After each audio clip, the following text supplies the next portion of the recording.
Rising Sun en 2 minutes, c'est parti! Au cœur d'un Japon fantastique, chaque joueur incarne un clan puissant à la tête d'une armée de samouraïs. À la fin des 4 saisons, le joueur avec le plus de points de victoire est désigné grand vainqueur. Chaque saison dure 7 tours et se termine par une série de guerres qui auront lieu dans ces territoires déterminés au hasard. Vous aurez donc un peu de temps pour préparer le terrain pour les affrontements à venir. En début de chaque saison, les joueurs pourront créer des duos d'alliances s'ils le souhaitent. 2 clans alliés ne peuvent pas s'attaquer lors des phases de guerre et bénéficient de petits bonus.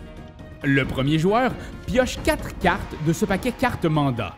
Il choisit un mandat qui sera l'action effectuée par tout le monde ce tour-ci. Par exemple, le mandat Marshall permet à tous les joueurs de déplacer leurs troupes vers une région adjacente. Notez que le joueur qui choisit l'action et son allié ont toujours un petit bonus supplémentaire au moment de la sélection du mandat.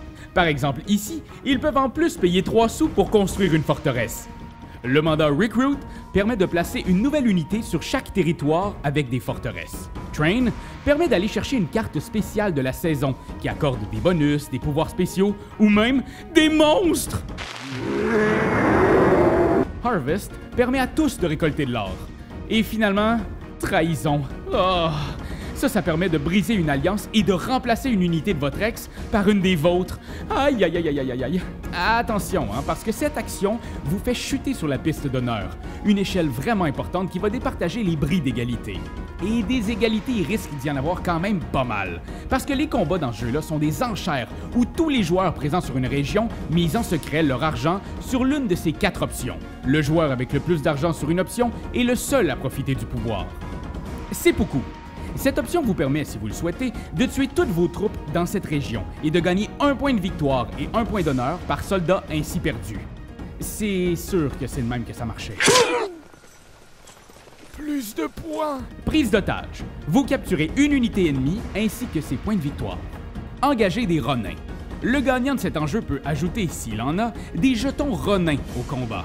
Chaque jeton vaut autant qu'une unité ennemie.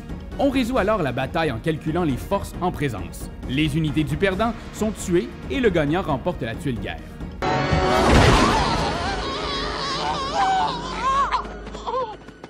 Et finalement, le joueur qui a remporté l'option des poètes impériaux remporte 1 point de victoire pour chaque unité tuée au cours de la bataille, rapportant ainsi vos exploits aux 4 coins du royaume.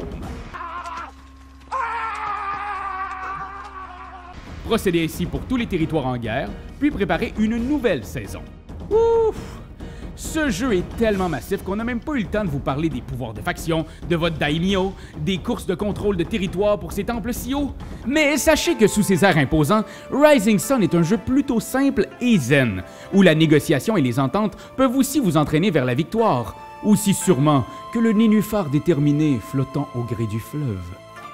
Quand t'aimes quelque chose, tu te donnes des bisous dessus. Mais comme c'est un ordinateur, tu donneras pas de bisous. Tu vas plutôt commenter, puis tu vas partager. Oh oui, partager, partager, partager. C'est la leçon de Jésus!